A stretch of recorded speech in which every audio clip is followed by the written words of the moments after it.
This is the last episode on intentional documentary, at least for a little while, and I will give you all the details in a separate episode that I will publish right after this episode, so you can hear it as soon as you're done listening to this conversation. But I wanted you to know what's going on, so I wanted to give you a heads up to look for that. So today, in this episode, I spoke with Caryn DeFreez.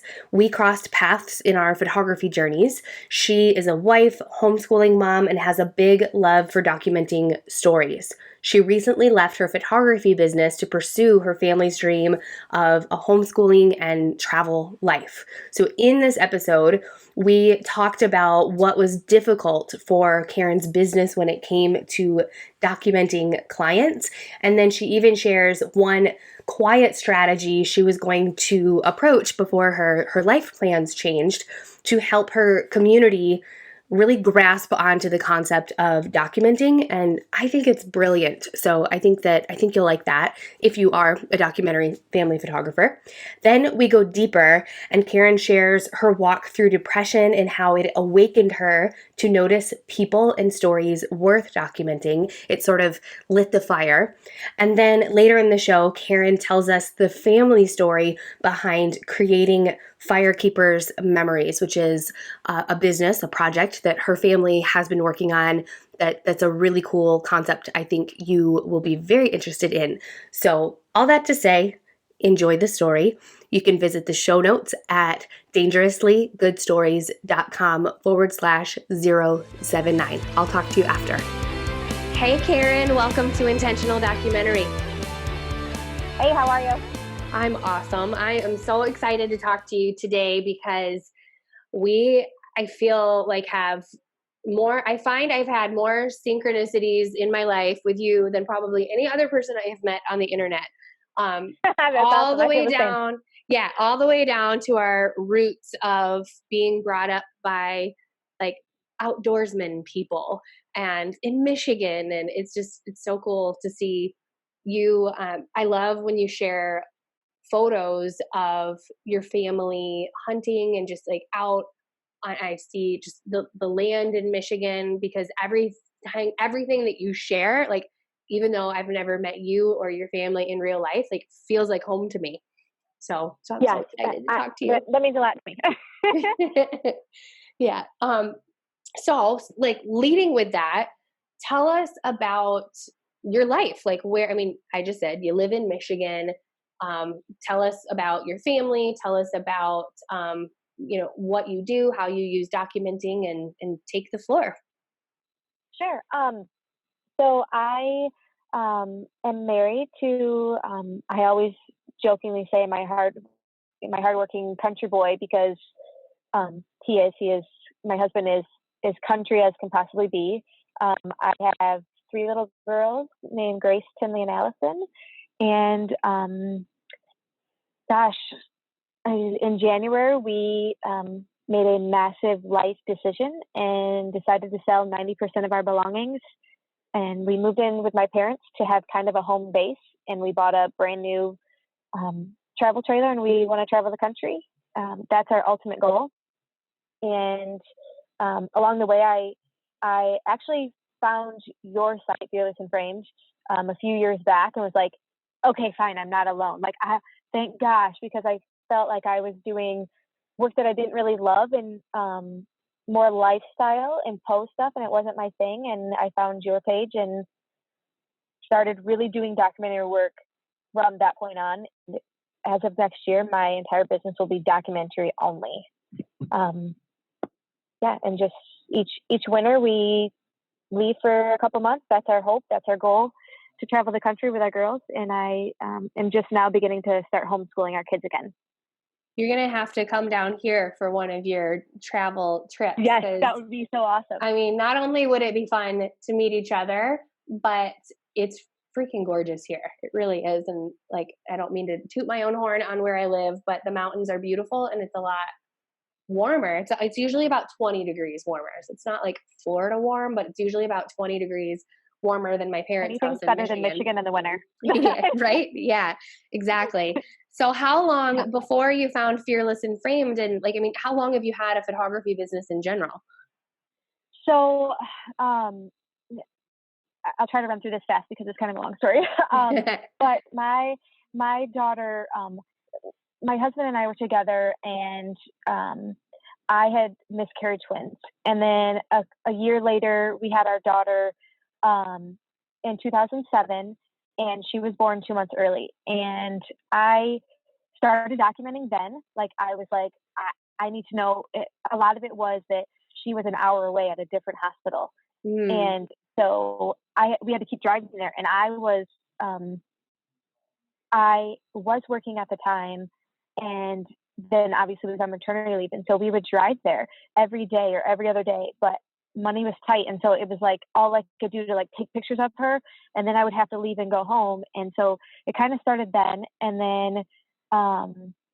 then after that I was pregnant again, and we lost our son. He was stillborn. And then after that we had another little girl who was born a month early, and then after that we had another son who was stillborn, and then after that, like, I Wow. had my I had my last daughter who was born 2 months early too. So we have three living children, Hmm. um, and we've had to lay to rest two of our children. And so that, like, among those kind of whirlwind of events, I had always been documenting. I officially went into business, got licensed in 2012. So I've been officially doing it since then, but I never know how to answer that because I've really been doing it since 2007, probably. Sure. Yeah.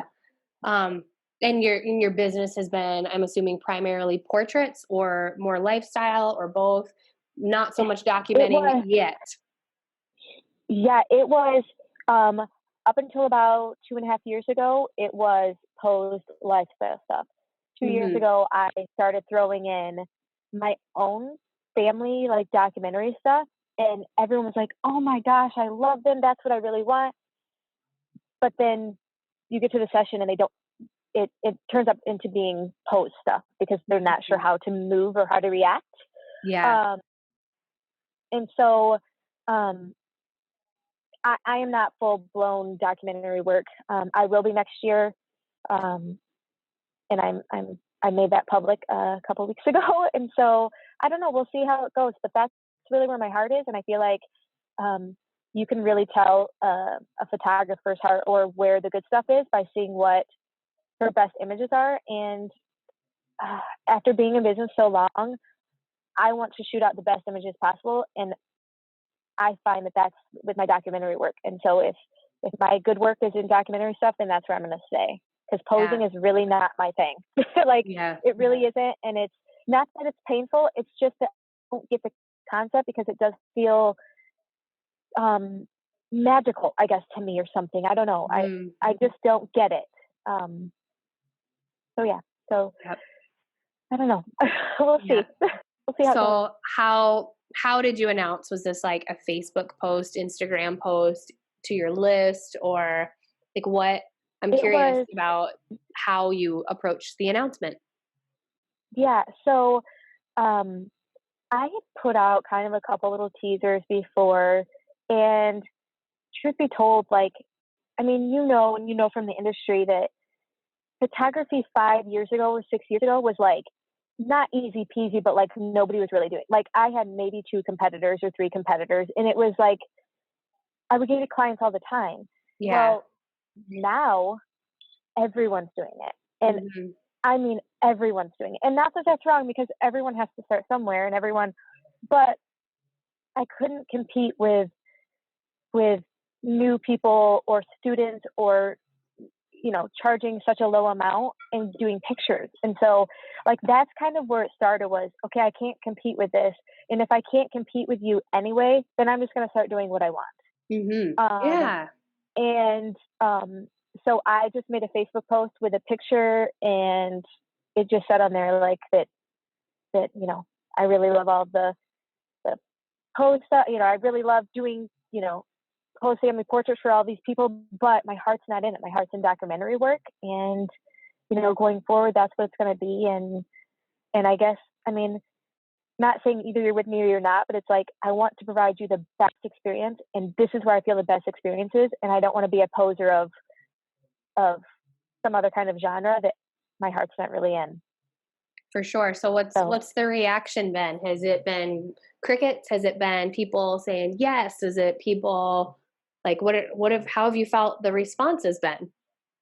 um, the response, even up until 2 years ago, has always been amazing on candid documentary work. The problem Mhm. is that people don't understand how they can get a full session that way. And so they're Yeah. worried that, well, I can just do that with my phone, or I can just, and it's not like I struggle with trying to explain to people that everyone has a phone, but that doesn't mean that everyone's a photographer, or that everyone has the eye, or that everyone is capturing the tiny little details. Like, what you think are the big details that you should be capturing, I see it from such a different perspective that, I mean, mom's always like, there'll be pictures where I'm like, the mom is brushing the little girl's hair out of her face, like, or she's crying and the mom's consoling her.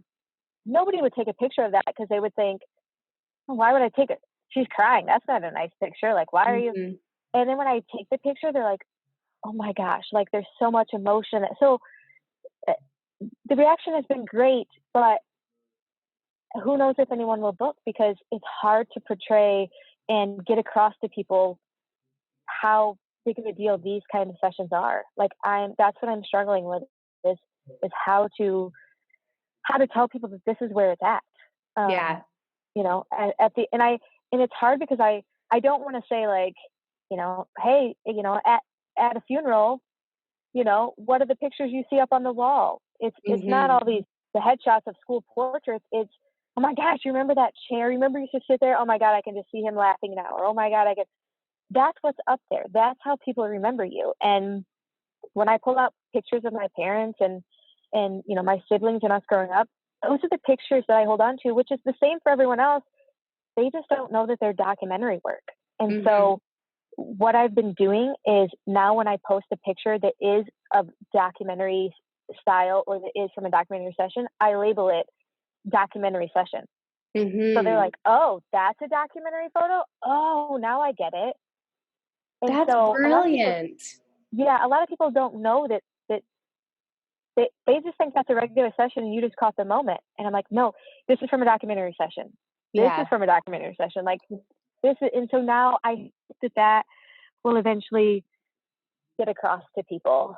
Yeah, I Um, love that so much because so often we post about why an image matters and the story behind the photo, but right, like and I don't mean to call everybody dumb, but we have to like treat our communication like everybody's dumb and like go to the, be that straightforward. I think that's brilliant to label like somewhere in your caption to say this is documentary work, just to like that repetitive um seeing that word over and over and over again is gonna I really believe is gonna warm people up to that word. It's not gonna be so foreign at the very least. yep, yeah, and I think that's it too, because I kept getting frustrated, like, so much so that I at one point was like, "I'm done. I Mhm. cannot do this anymore. I cannot go out and pose another family because my heart was just not there."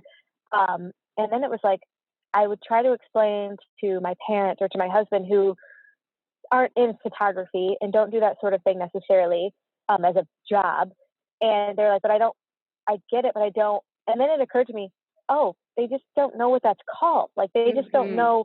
They need to know that that's what it is. And so instead of me explaining why the picture is so good, yeah, I just started showing them. Like, I even said, "I'm done explaining it to people. I just need to show you." Yeah, yeah. Um, Okay, so I'm yeah. dying to know, have you ever thought about hosting a beginner level photography workshop? Because I think that you would rock them, and it's like just the best platform for teaching communities what documentary is, because they think they're showing up there for the technical aspect, which they are. They're getting that as hmm well, but they're getting so much more. So I'm wondering, have you done that? I have never done that. However, I just, a couple weeks ago, started offering mentoring sessions. Mhm. Um, but I've never, um, and I haven't. I just made it live, so I haven't done that officially.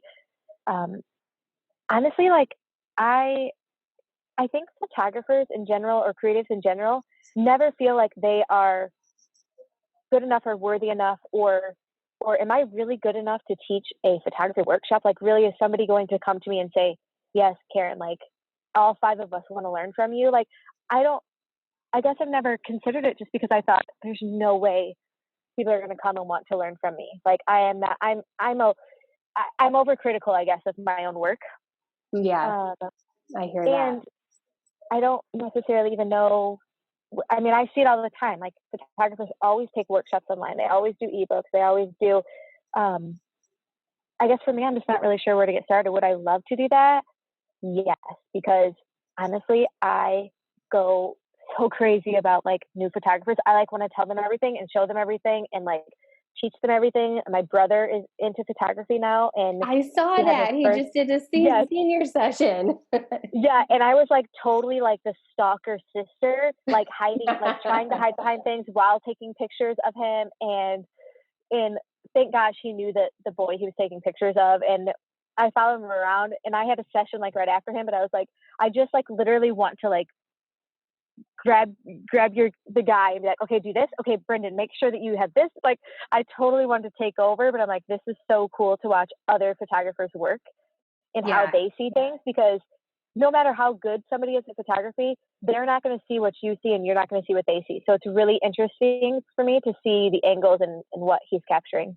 Yeah. So Well, I could take up this whole podcast talking about workshops, and if we have time after, I'd be happy to, like, yes, I would love that. I just want to, like, I want to see you do this. And number one, it would actually be a good starting point for people, like as a stepping stone to your mentorships. So, Yep. because like I have direct sales background, and so the workshops are just, there's such an amazing platform just to get to know people in your community and build trust with them, and then whatever Mm-hmm. comes out of it can be, or it's really what you want out of it. Because some people, they don't want to upsell, they just want to do like a Saturday morning workshop, charge like a premium price, and that's it. They walk away, their hands are clean, there's nothing more beyond that. Some people will do a workshop and then literally like at the workshop upsell people on a session. um, Actually, I think it was episode 23, Allison Redman, she booked herself out solid with her family films and documentary work because of doing one of these workshops. That's awesome. And it's just, it is that magic of having people in, like, your ideal client in a room with you, whether that's 5 people or 12 people, and you're not only teaching them about light and composition and manual mode or whatever things you get into, Mm-hmm. but you're also telling them stories along the way, and then they start to see themselves in your stories, and they start to think like, man, I want my stories recorded in that way. Like, it's just, it's teaching them about documentary, but indirectly. And I think that's why it works. So, but anyway, like I Yeah. said, I could go way off on that. Yeah, stuff. we totally have to talk because I could keep talking about it too. Yeah. So, okay. So bridge this for me. So you had all these wild pregnancies that are scary. You've lost babies. You've had 3 living children now. So that was what you said, you have always been documenting through that. But today when I see you document in almost like this similar way in how I see, where you're seeing your parents, you're seeing your brother, and you're seeing just the way of life that your family has. And how did that, when did that, like, all these other people come into play? Because I think a lot of people pick up the camera when they have children and they're documenting that process. And I don't know about you, but it seems like, because it just seems like 90% of Instagram feeds and the photos that I see shared online are of people's children. When did you sort of like see the value in, like, oh my gosh, there's all these other people who are important to me too? Like, when did that come into play? Well, prior to being a photographer, I was an OB scrub tech. And so Mm. I delivered babies for a living and in the operating room. And, I spent 10 years in the medical field. I worked in pediatrics. I worked in ICU. I've worked on almost nearly every floor. And I started noticing you know, you start to notice who comes up to the hospital to be with their loved ones. You start to listen to their stories, especially in the most heartbreaking moments of somebody dying and being there in final moments. And so I started noticing kind of stories a long time ago. And then when I had the babies, I didn't realize it at the time until I was deep and at rock bottom, but I was in postpartum depression. And so it had been going on for years. And I never noticed it until I got into it with my husband one day and I was like, I'm done. And I had called my aunt. She said, do you know that every time you have a baby, you guys get into it and you guys kind of go your separate ways. And it was that, and I've always said that, like, we've never been quiet about the fact that, you know, marriage is sometimes is hard sometimes. And so I've always told people, like, I am a complete open book. And it was then that I realized that, oh my gosh, like, you're right, this does happen every time. And so I started,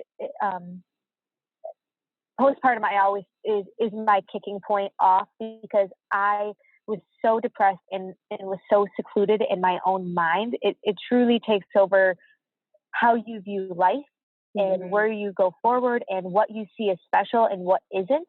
And during that time, I nearly lost my business. And so, but within that time, I started noticing little things. My husband picked up immensely on days I just truly couldn't. And so you're watching life happen from your bed. And you're watching moments unfold that you want to be a part of that you can't. And so, you know, and watching, and my dad and my parents have always been big picture people. Like they're always documenting or doing something, not knowing that they're documenting, but they're always wanting to capture something or a moment. My family's always been big on memories and traditions and family. But postpartum was oh my gosh, like, this is rock bottom. You either figure it out or you don't. And so I chose to figure it out. And by figuring it out, I literally shut off the TV. I shut off my Instagram. I shut off my Facebook. And it was only then did I realize that, like, life was happening. And I think that's what people who do documentary work really get, because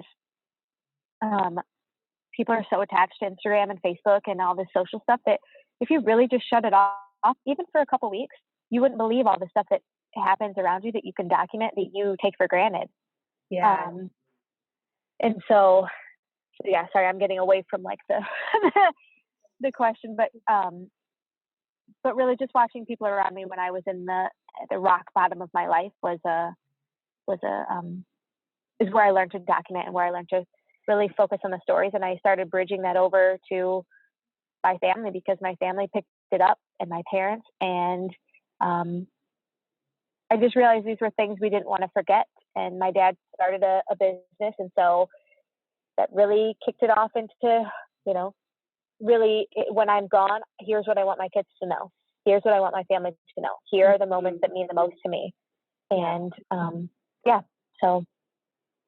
I mean, at the end of the day, I mean, is there anything else more important than, like, just having your heart fully expressed to the people that you love? And that's what documenting is.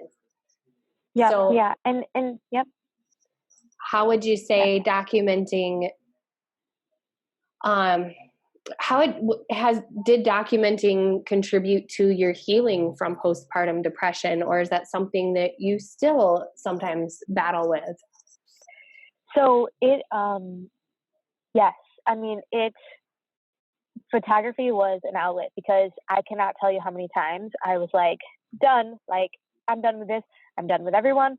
Don't talk to me. Like, I don't, one of the instances I had where I was just over it was I was doing pictures for a local, it isn't all around the country, but it's a floor hockey league in my hometown, and it's for younger kids. And I had just done pictures of them. And while I was doing pictures, nobody knew, But while I was doing pictures, I was losing my child, and I knew that something was happening, but it was like I had to be there. I have to do these pictures, and I'll be fine. I'll be fine. That night, I went and had lost our child. Like, Wow. and so I was laying in bed and thinking, why didn't I go in? Like, here I am, and immense pain, and I'm doing these pictures, and I was there for a while, and I had a lady call me, and she said, well, where's our pictures at? I'm like, I haven't gotten to them. I'm sorry. You know, you saw me there. I was pregnant. I lost the baby. And she goes, well, so like, do you think it's going to be a week or two? And Oh I was my like, goodness. yeah. And it was that moment that I was like, forget it. Like, just this is not what life is supposed to be like. You know, it's not what. So it it has been an outlet to kind of save me, and it's an outlet I go to. I don't say that postpartum depression is ever gone. It really isn't. Yeah. I don't know if you saw my post back in June or July. It was my daughter had found her way to our swimming pool. Like I had felt Yes. like Oh my part of God. like I was doing great. Like life was so great, and I felt like I was finally like out of the cloud of it. Like people who have had postpartum know that like cloud that it just keeps coming. And luckily, I had been outside and I heard a little splash, and I found her in the middle of our pool, and it was like I would cry all over again if I told you the story again. But Yeah. that was I couldn't for a week, like it just kept popping into my head, and Yeah. like I couldn't get past it, and then I was like, oh my god, this is gonna happen all over again. And like it when you're in depression or postpartum depression, everything circles back around. So like anything that can throw you off, or anything heartbreaking or a loss or the scary moment, will spiral you right back into it. And so I just kept taking pictures of her. And it was like obsessive. Like, I'm gonna take another picture of you. And I had just that day before had taken a picture of all three of my girls hanging on the side of the pool swimming. Yeah. So like that would have been my last picture of her before she, this could have been terrible. So I kept taking pictures of her. And then the following week, my husband got in an accident and totaled his truck. And it was like, and so for me, like it's a power through with images. And sometimes I feel like I'm an overshare, but I'm like, I don't care. Like this is how I get through this terrible time, is that I document the heck out of everything. Yeah. So, I mean, yeah, it's definitely healing, and it definitely has saved me more times than one. So I don't want to put words in your mouth, but would you say it that this is just the words that are screaming to me as you're talking, that it helps you to feel awake and alive for your life?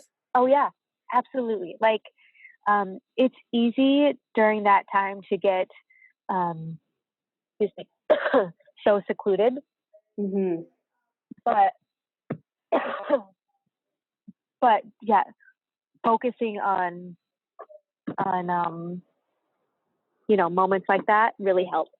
So yeah, I would definitely say it keeps your head open. It keeps your mind going and not focusing on the crappy things. Yeah.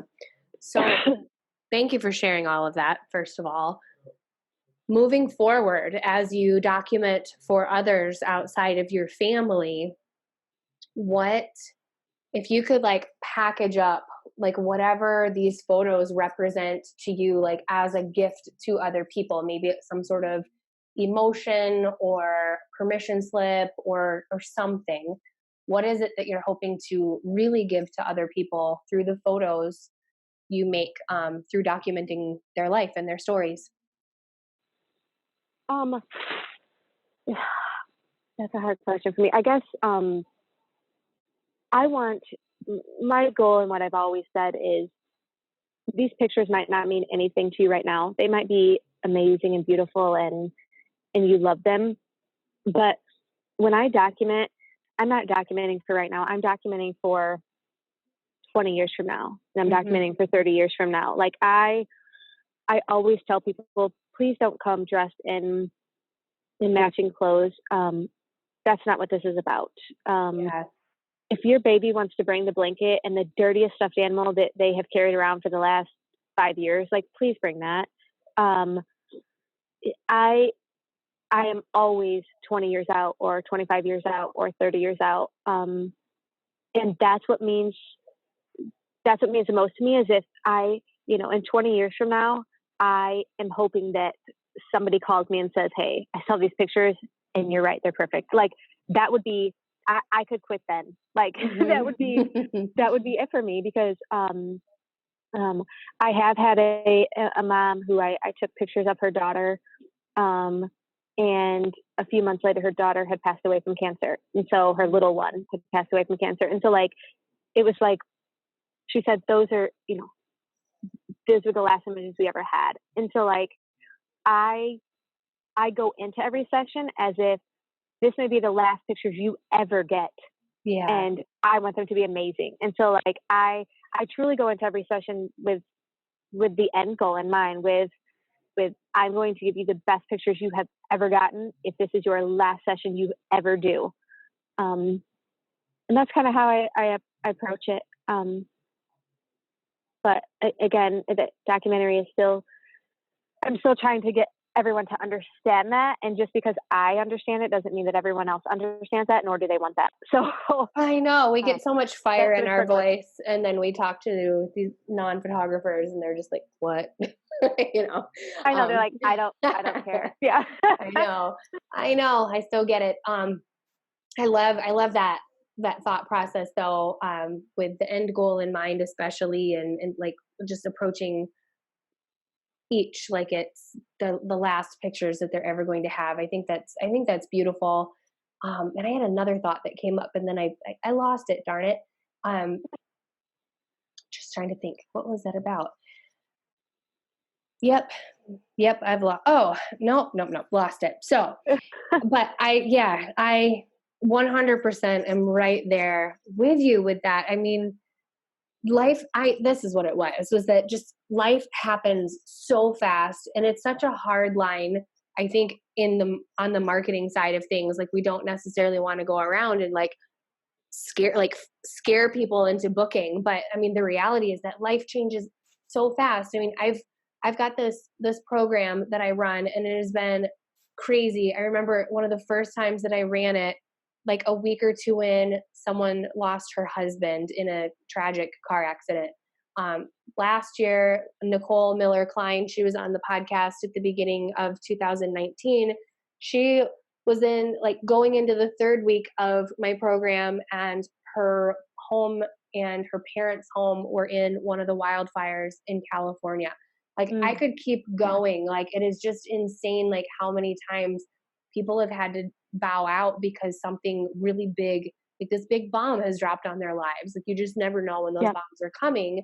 And it's not to live in fear, but it's like, man, there's something so fulfilling and so satisfying when you feel like you have paused to slow down and look at your life. And when you're letting somebody else like help preserve that for you, it's just a whole other level.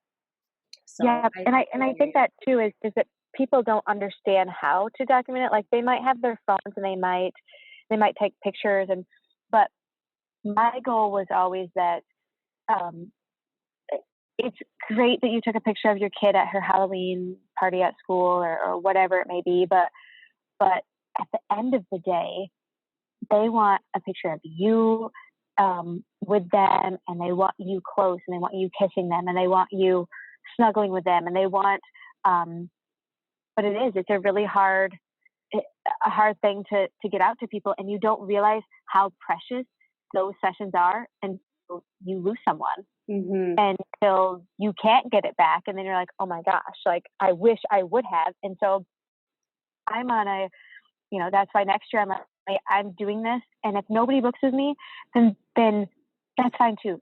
Like, because this is what I'm doing, and this is where I'm at, and I'm just going to keep putting content out there. And hey, this is documentary work, and if you love it, then great. If you don't, then that's fine too. Again, it's not for everyone, and not everyone is. It's geared towards the super sentimental people and the moms who are wanting to to savor these moments. It's to the people who kind of are deep thinkers, I guess. And I don't know. Yeah, it's a hard thing to do, but I mean, I hate to put out there, take these pictures before something happens to you. Right. I know. That's Yeah. not how I want to do that. But so let's switch gears and talk about fire keepers. Will you tell our listeners what fire keepers is? And I would love for you to tell your really your family's story behind why fire keepers was created. Yes. So my dad has always been an entrepreneur. He has always kind of had these amazing ideas. And he came down one day and he was like, okay, I've got it. Like, I don't even care if it's a business or not. I want to do this. And if it happens, it happens. If it doesn't, it doesn't. But we're going to do this. And we're big hunters, and we are, again, very big on traditions and sentimental moments and memories. And so we used to all go out hunting up north, and my grandpa loved hunting, but what he really loved was making sure that the fire was always burning when everyone got back in. And so we would go out, and you don't come back in until it's well after dark, until you can't see, but you could always see the fire burning. And what he loved most was when all the guys got back and we would sit around the campfire all night telling stories. And my dad has always said, like, somebody's got to keep the fire burning, meaning we got to keep these stories going. Like, somebody has to do this. We've got to keep the stories circulating around. And so his dad and the memories of his dad, and that was kind of the driving force of how my grandpa kind of handled, keeping the fire going for all the guys. So he started a website called Firekeepers Memories, and you can check it out at firekeepersmemories.com. Like, you can have like the overview and you can read some stories. And we're still somewhat building this because, again, we are having a hard time portraying it to other people and why it's so special. But it's a place where you can store audio, video, pictures, or just write in text, because the idea was that my dad has boxes and boxes and boxes of pictures. And some of those pictures, we don't even know what they are or who they are or what the story is behind it. And, and then you forget stories. And then, if somebody passes away, and when they pass away, they lock up and they take all the stories with them. So you never get to hear those stories again. And like, what we would give to hear my grandpa's voice again, tell a story, or my grandma Sears and her stories, like, and cooking and like her laughter. And you miss that. Like, people are like, oh, I kept an old voicemail. I've had this voicemail on my phone for a year. I kept this, and this is all I have left. Well, we thought, wouldn't it be so great if, obviously we can't get those back, but right now, if you started putting up pictures on Firekeepers, because they'll be there for as long as you keep the membership. And so in audio, so people can tell the story, or text, so that it's coming from your own words, so that at any time in 50 years or 60 years, if you're no longer here, your grandbabies can go back in and, oh, here's what Papa sounded like. Oh yeah, I remember that story. Here Papa tells it again. It's never trying to remember how the story went. You're getting it from them directly, from when they wrote it. And so the stories you put in now aren't necessarily for you now. They're for your generations years from now. But quite honestly, like, videos we put in a month ago already have such a huge sentimental value to us. And it's really a safe spot to go. I mean, again, I'm a photographer. It's not an understatement to say that I probably have 9,000 pictures of my kids. And how do they know which one means the most to me? How do they know what was happening that day? How do they, unless I would tell them, but if I'm gone, how do they know? And so everyone kind of looks at Firekeepers, and you can use it however you want. Like, for me, have family recipes, so that these recipes always stay there. Anyone has access to them. It's no longer I only printed one image, so which one of my 3 girls is going to get that image? Well, I don't have to worry about that anymore, because I posted it on Firekeepers. they will forever have it. Like all three of them will have it. I don't have to print out all these books, though I do anyway because I'm crazy, but like I doubled them up. I have books and they're on Firekeepers so that they all have access to them. Instead of journaling, because I find that I mean, I can type a whole heck of a lot faster than I can write. Mm-hmm. And sometimes I will write though, like sometimes I'll write a note and I'll take a picture and I'll put it on Firekeepers for them. Or I will, instead of journaling, like writing it down, I will have like a live, like speaking journal, and I'll load the audio into Firekeepers. And my goal is that when they're 18, here's the password. Here is all the things I ever wanted you to know, all the pictures I loved. Here are all the moments that ever happened to you up until 18 years old. Now you get to take it over and write the rest of your life. Yeah. And you know, my dad has a different take where he takes old stories and old hunting stories and stuff like that, and he puts it on there. But it basically is a place for you to keep your memory. So again, if there's a fire, if there's a flood, if God forbid something happens, they're not gone. Yeah. I mean, the only thing I have of the two boys I lost are pictures. If those are gone, that's it.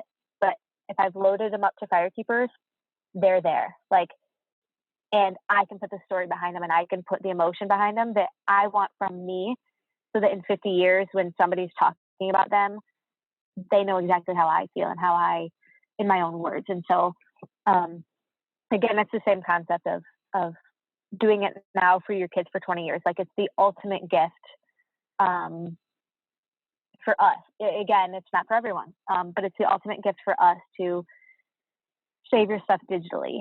Now, that's not to say that you shouldn't have tangible material things like that are in your hands. That's not to say, like we always say, yes, please keep those too, but as an extra guided safekeeping with the story, put them on here too. Yeah. So that's kind of the premise there. And you can have like different people in your family can get an account, so you guys can kind of all swap stories and see. And you can you can comment if you share something publicly in Firekeepers. And when I say publicly, it's still within the Firekeepers umbrella. People can comment, right? So like that was part of the magic behind it, was that you can share stories. And like I remember when we were talking about this previously, like your dad could maybe share a hunting story, and then maybe one of his hunting buddies could add his 2 cents in the comments to say, oh, but this happened too. Like, you know, like, or like you totally embellish it. Now this is what really happened. And so then it keeps it going. And part of being a member is that, people can then tag you. So like if I wrote an entry about my brother, I can tag him. And so then in 50 years, all that his kids eventually or family will have to do is type in his name, and it pulls up all the stories he wrote and all the stories he was mentioned in. And people think, oh, that's just Facebook. I'll just go to his Facebook. Well, but you have to scroll 15 times down plus just to get the real stuff. Like that's superficial stuff to us. And these are like, these are our stories. Like if you go on Facebook, you're scrolling through when I asked when trick-or-treating was, or when I asked what was happening at my kid's school, or I need a plumber. Like I don't need to scroll back through the last 50 years of my brother's Facebook. I want to know, here's the good stuff. Like this is the wholesome stuff. And that's what makes us different. Cause that's kind of what we were dealing with was, oh, well, Facebook's free. And I'm like, well, Firekeepers is it's $35 a year. And it's a year, not a month, $35 a year. And I was like, man, I like totally blow that at my kid's concession stand, like or at my kid's game at the concession stand every weekend, probably. Like, and I'm like, for $35 a year, my kids will have access to this forever as long as I keep it going. And if somebody passes, your family can pick up for you and just continue paying that so that your stories remain live. And it's I mean, I've had a friend reach out and she said, literally, Caryn, this is the only video I have of my mother.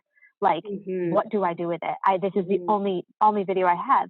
And like, you guard that with your life, but people move. There's fires and flooding and this and that. Like, it takes seconds to put this stuff on. It doesn't, it's not a big thing. I mean, is it a little longer and a little more in depth than Facebook? Well, yeah, because it also, not only is it by people's names, but within your names, it itemizes everything or like categorizes everything by date.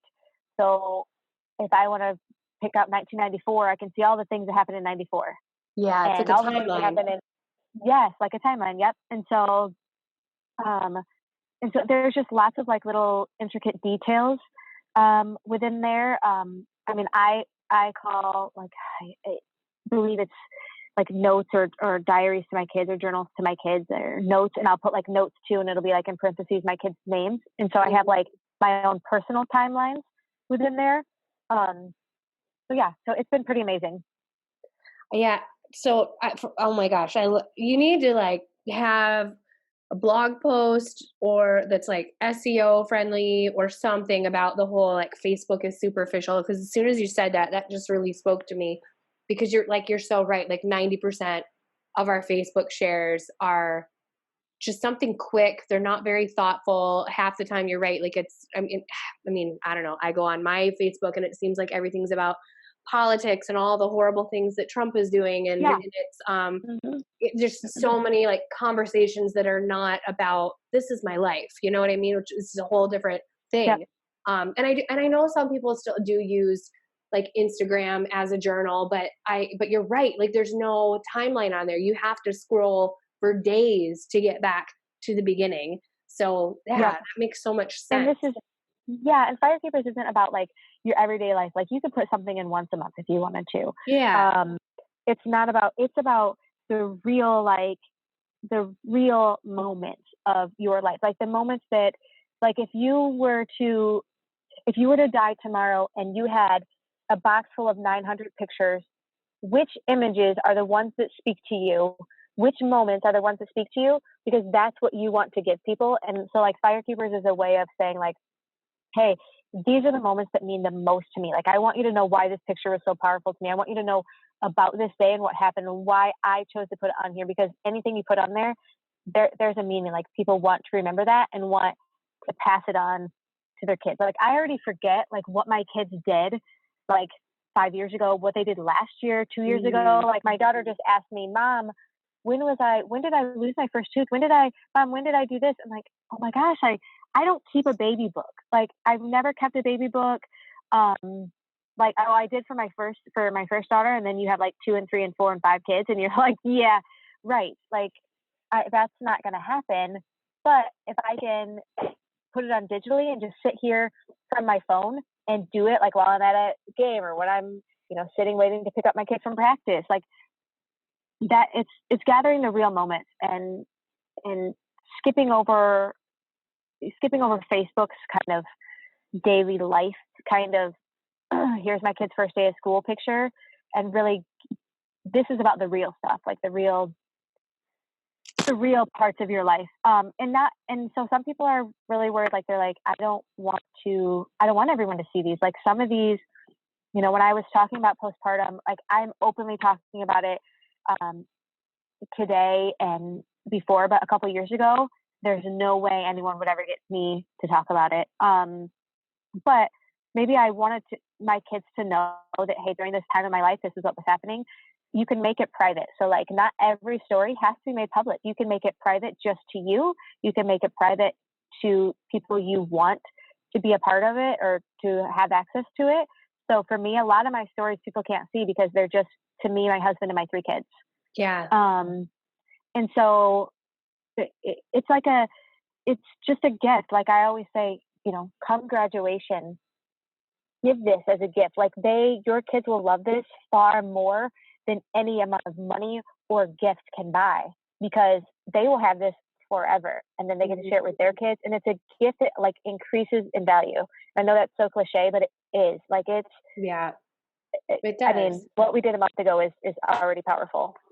Yeah. Have you let your daughters go in and record some of their own stories and memories? So yeah, we have done a couple of those. In the beginning, we started doing that. Like we even considered, like, because again, we are, my dad is in sales and marketing and like he does all that stuff. But when it comes to things like this, like we are super emotional about it and like it's really personal to us. And so it's almost harder to market something that's really personal to you. Yeah. So we were struggling with how to get this across. And so we were like, well, what if we just, start having the kids record? And I started out like trying to learn video because I know nothing about video. And so that's kind of my goal this year, this winter, because as you know, like sessions are done in the winter,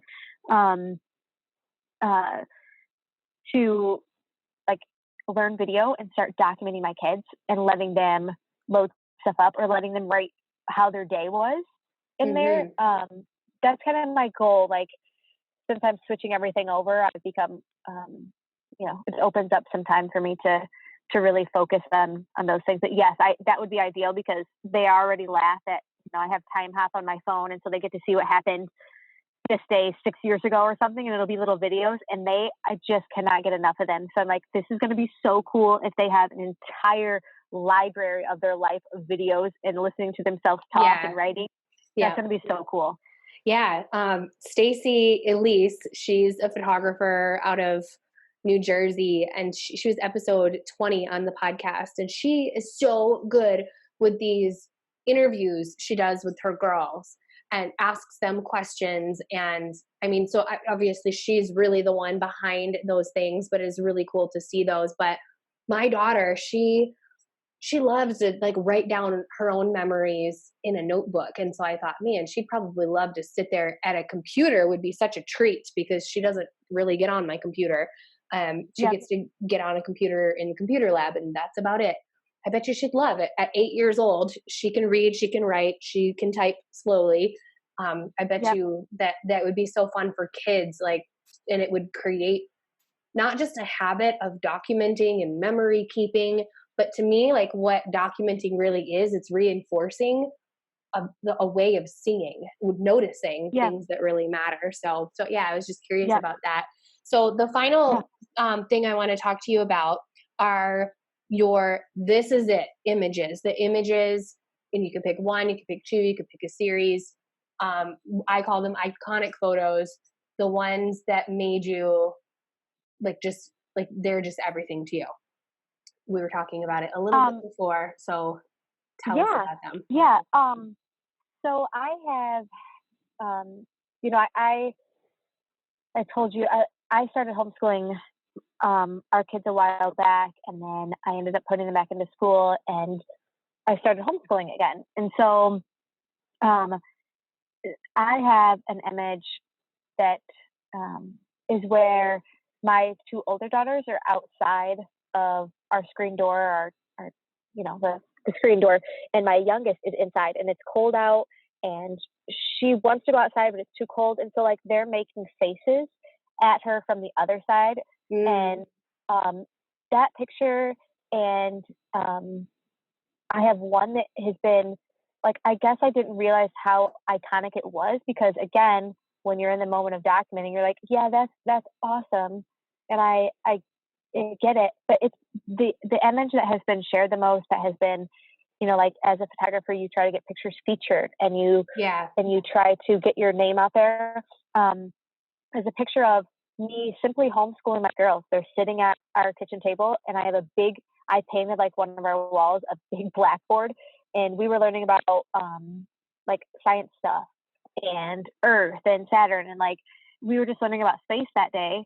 And I was like, oh, this is a cool picture. Like, I just wanted to take it so that I'm reminded why we jumped on this homeschooling journey from the get-go. And so those two specifically were like, this is it. Like, these are if anyone were to ask me, here's a couple of, those two would be my first, because again, I've taken 9,000 pictures. Not all of them mean anything. And the ones I notice, the ones that stick in my mind are the ones that mean something. And, it's our daily life and the documenting parts of our life. So those two would definitely be it. Oh, I love that. I know exactly what you're talking about with the table and the chalkboard wall, because it was just featured in the real life group, right? It was. Yes. Yeah. Yes. I saw that pop up on my Facebook. And gosh, there was another thing. Oh, So yeah, homeschooling. This is like a whole other thing. And I know we're running out of time, so I won't go too deep into this. But now I'm Yeah. dying to know, with this business transition and bringing your girls home, granted, you've done this before, um, homeschooling and running a business. I know our listeners, this is always like a big question for them, is like, how do people make time for marketing and serving and homeschooling and all the things? So I'm curious if you have a plan of what that's going to look like, or like how are you going to prioritize different days differently, or recruit any kind of help in other ways, or like what's that going to look like for you? Yeah. Well, a lot of times people think, oh my gosh, I can't homeschool because there's no way I could be doing that all day long. Like I have to have a job, I have to work from home. And honestly, like your kids go to school 7 hours a day with 20 other kids in the classroom. For us, it's more like 25 to 30 kids in our hometown in the classroom, Mm-hmm. or somewhere around that. And people don't realize that homeschooling at home, you might only be working for 3 hours a day on school. Yeah. It's not the same. It's not replicating school at home. It's 3 hours. And so, and my kids are 3, 7, and 12. And so my 12-year-old, once I can get her going, um, and once we get like a solid plan, like again, we just got back into this. Once we can get a solid plan going, she's self-sufficient. And what people don't understand is that once your kids are home and once you get into a plan, it's just like any other day. It's like going to school. This is what they do. This is, it's just a routine. It's a regular routine of doing things. Yes, of course, like owning your own business is tough. And there'll be nights where I'm up until 1 or 2 in the morning working, or I get up crazy early to work and to get stuff done. But for me, it's way easier than sending them off to school, because Okay. I feel like I spend the day waiting, like, oh my gosh, is it almost 2:30? I got to go get her. Please don't forget it. Like, focus. Like, you got to get stuff done. I spend most of my time watching the clock to make sure that I don't get too involved with my work that I forget. And Yeah. so, yeah, I don't. Um, for me, honestly, I don't see it changing up too much. Uh, I I know that I will be documenting a whole lot more here. I am starting to transfer over all of my documentary work to my Instagram. Um, but like if people go to my Instagram, they can see my personal Instagram, like link to it, called Mama to Cubs. And that's kind of where I'm going to be like starting to document my homeschooling journey, because I love that almost as much as I love photography. And Mhm. so, for me, it's kind of like just working from home and not really working because I'm just doing what I'm already doing. So, Right. Okay. um, Yeah. yeah, yeah, I think that's awesome. Every time I think about homeschooling, I have always, I work best when it's almost silent. And so I yeah, think about having my kids home, and I'm just like, I just am like, I don't even know if I could like fully get into my own head because I'd be so distracted. It sounds like you, like, especially I would imagine too, when they're busy doing their schoolwork, I'm sure at times they might need your help, but there's yep, probably a lot of time in that like 3 hour window where they're just busy doing their own thing. yeah, yep. And there is, and homeschooling is definitely not for everyone. But I always tell people, like, if they're even considering it, I'm like, yes, like, let me push you over. Like, yes, please do Yeah. it, because it's amazing. And once you start thinking about it, you don't stop thinking about it until you give it a try. And what I've realized in documentary photography is that I feel like 90% of documentary photographers are homeschooling moms. Like, Yeah, they really, and there maybe are that's just the so people I many. follow. But Yeah. yeah, it's just I feel like it's just the people who like value like this. Not that other people who public school don't value it, but like they have a different way of viewing it or something, or like they just value this time at home with their kids. Again, not that I'm saying that other people aren't. That's not what I'm saying. But like it, they even documenting their homeschool life. Like, this is so magical. Like, I want to do this again. Like, if I could just sit at home and document homeschooling life, and yes, teach other photographers and help people get into homeschooling, that would be it. Like, Hmm. that would be amazing. Yeah. So yeah, Well, I'm but so excited yeah, for you guys to it get be Thanks. getting back into that and all the changes that are ahead. So Yeah. you said Mama to Cubs is your homeschool personal Instagram, and then I Yep. know Our Tribe of Five is that's going to be more Yep. for your photography work. Yep. Yep. And that's all spelled out, like our tribe of five. And it's kind of a mix because I couldn't decide if I should be putting my personal stuff on there or not. So it's somewhat of a mix, but Mama to Cubs. And the story behind that was that my nickname is Bear. I've been Bear my whole life. And so my uncle was like, oh, now you have babies. They're your little cubs. And so that's why Aw, it's now Mama to I Cubs. And I love that. Is yeah. the So mama yep. is it the mama MAMA or Yep. Yep. MONMA? Okay. Nope. It's just Mama two Cubs, MAMA two Cubs, like Okay. TO Cubs. Yep. Cool. I'm typing that out as we go. And then what's your website? Our tribe of five, all spelled out.com. All right. And then firekeepersmemories.com would be the other Yep, thing. that's correct. So that's all the things for those of you listening. Of course, as always, it'll be all the links to Caryn will be in your show notes.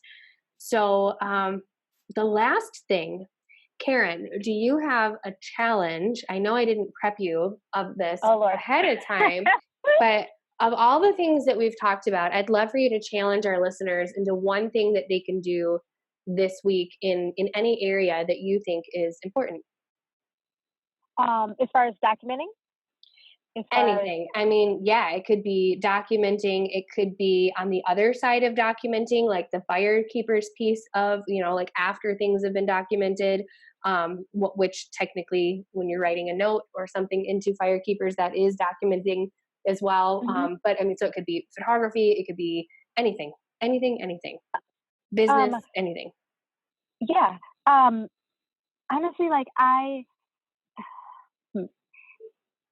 I want people to understand where documenting starts from, and it starts from talking and communicating and putting down your phones. And so I would love to challenge people just for one day, like when your kids get off of school, don't pick up the phone again until the next morning. Like not at nighttime before you go to bed, not right before you turn off the lights, not anything. Like just the second your kids get home from school, turn it off and have meaningful conversations with them and talk to them before bed, talk to your husband. And like, you wouldn't believe when the phones aren't involved, what you're missing and the conversations that spark from tiny little bits of, of real interaction. And then you'll start to notice that things are happening. And when they start happening, take a picture of it and then document it and write it down. And then if you feel so inclined, we'd love to have them on Firekeepers Memories because we are here for the long haul and we really, really, really want to start helping people. That means more to us than money, than business. Like we are family first, traditions first, memories first before we are anything else. I love that idea. A tech-free 24 hours, start to notice, document, and share it. I think that's a perfect challenge. And it just sums up so many of the things that you value right in that one thing. Yep. So thank you. Thank you, Caryn. Mm-hmm. Yeah. Thank you. Thank you for being on. Welcome back. I hope you got so much out of that conversation. I hope that you just feel that own spark in your own purpose after hearing us talk about why this stuff matters to begin with. And yeah, you got your challenge. If you forgot, go to dangerouslygoodstories.com/079 right now. I've outlined it there. And stay tuned. The next episode in your queue for Intentional Documentary outlines some of the changes ahead and the break so you know what to expect and all that fun stuff. So just in case you skip the next episode, I'm just going to say it now. Enjoy your week. Notice the stories and respond well. Talk to you soon.